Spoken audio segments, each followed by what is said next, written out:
அனைவருக்கும் வணக்கம். இன்றைக்கி ஆகஸ்ட் 16, 2024 வெள்ளிக்கிழமை. தினமணியில் இருக்கிற முக்கியமான நியூஸஸ் என்னென்னு பார்ப்போம். ஹெட்லைன்ஸ் என்ன கொடுத்துருக்காங்கன்னா, மத சார்பற்ற சிவில் சட்டம் கட்டாயம். சுதந்திர தின உரையில் பிரதமர் மோடி தெரிவிச்சிருக்காரு. உள்நாட்டு வெளிநாட்டு சவால்கள் அதிகரிப்புன்னு சொல்லியிருக்காரு. மதவாத சிவில் சட்டத்திலிருந்து மத சார்பற்ற சிவில் சட்டத்துக்கு மாற வேண்டியது காலத்தின் கட்டாயம் என்று சுதந்திர தின உரையில் பிரதமர் நரேந்திர மோடி கூறினார். தற்போதுள்ள சிவில் சட்டங்கள் மத ரீதியில் நாட்டை பிளவுபடுத்துவதோடு பாகுபாட்டை ஊக்குவிக்கின்றன என்றும் அவர் தெரிவித்தார்னு கொடுத்துருக்காங்க. நாடு முழுவதும் பொது சிவில் சட்டம் கொண்டு வர பரிந்துரைக்கும் அரசியலமைப்பு சட்டத்தின் கோட்பாடுகளை சுட்டிக்காட்டி அவர் இவ்வாறு தெரிவித்தார். நாட்டின் 78 சுதந்திர தினம் வியாழக்கிழமை கோலாகலமாக கொண்டாடப்பட்டது. இதையொட்டி தில்லி செங்கோட்டையில் 11வது முறையாக பிரதமர் மோடி தேசிய கொடியை ஏற்று மரியாதை செலுத்தினார்னு தெரிவிச்சிருக்காங்க. அடுத்து இன்று விண்ணில் பாய்கிறது SSLV D3 ராக்கெட்.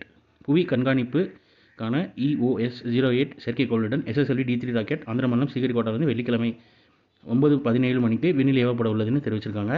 இதை பற்றி இன்றைக்கி 14ஆம் தேதி நியூஸில் எலாபரேட்டாக போட்டிருப்போம். டைம் இருக்கிறவங்க அதை எடுத்து வாசித்து பாருங்கள்.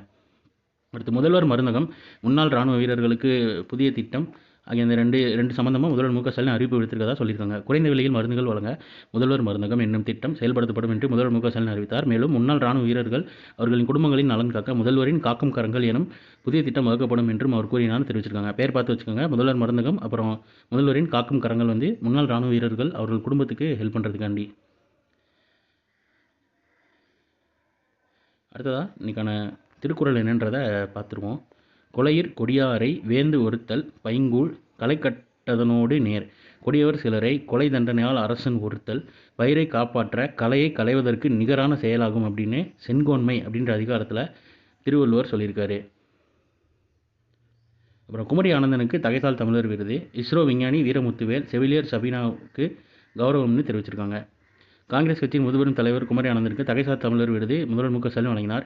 இதுபோன்று இஸ்ரோ விஞ்ஞானி வீரமுத்துவேல், நீலகிரி மாவட்ட செவிலியர் சபீனா ஆகியோருக்கும் விருது வழங்கி முதல்வர் கௌரவித்தார்னு தெரிவிச்சிருக்காங்க. அது ஃபோட்டோ கீழே கொடுத்துருக்காங்க பாருங்கள். சுதந்திர தின விழாவில் அந்த காங்கிரஸ் கட்சியின் முதுபெரும் தலைவர் குமரி ஆனந்தனுக்கு தகைசால் தமிழர் விருது வழங்கியிருக்காரு.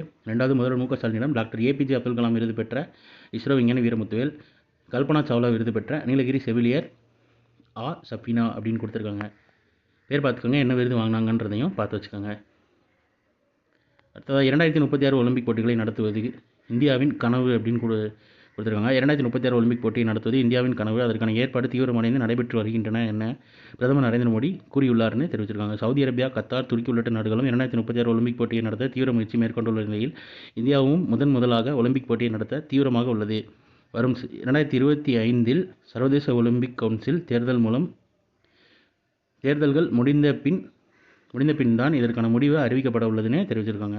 உங்களுக்கு இதுலேருந்து ஒரு கொஸ்டின் என்னன்னா, அடுத்த ஒலிம்பிக் எங்கே நடக்க போகுது அப்படின்னு தெரிஞ்சவங்க கீழே கமெண்ட்டில் சொல்லுங்கள். ஸோ இன்றைக்கான இம்பார்ட்டன்ட் நியூஸஸ் அவ்வளோதான். இதோட ஷார்ட்டட் வெர்ஷனாக ஒன்றும் கரண்ட் அஃபேர் நம்ம சேனல் இருக்குது. வேணுங்கிறவங்க யூட்டிலைஸ் பண்ணிக்கோங்க. ஸோ மேலும் இன்னொரு நியூஸில் சந்திப்போம். தேங்க்யூ.